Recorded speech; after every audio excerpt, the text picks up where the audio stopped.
Yo, welcome to another YouTube video, and today we'll be talking about why was Steph Curry drafted so late on draft night in 2009.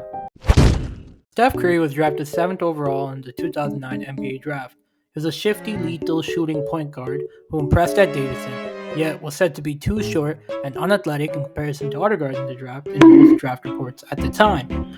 But in fact, even in one, they were saying that his first step was going to be so slow that he would struggle against all points in the league to blow by them. Ain't no fucking way, boy. Boy, ain't no way, boy. Boy, ain't no way, boy.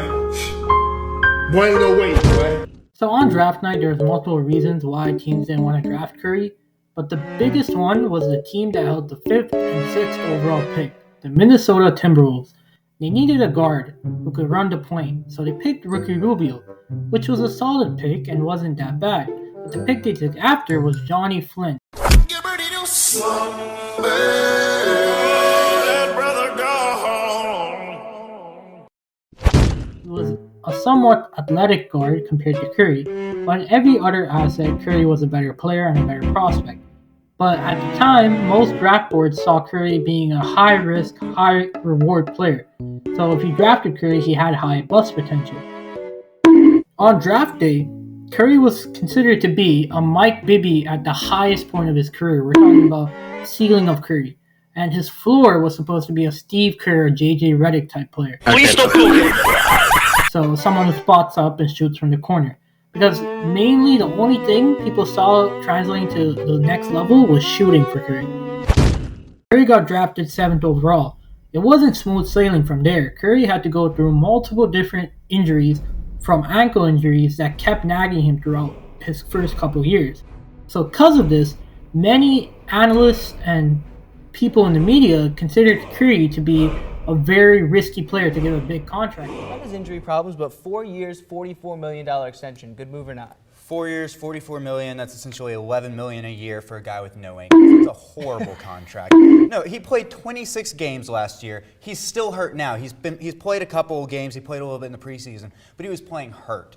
And that's just not something you want from a guy who can do nothing but score. His assists aren't that great. He can't really rebound, but he seems to be hurt.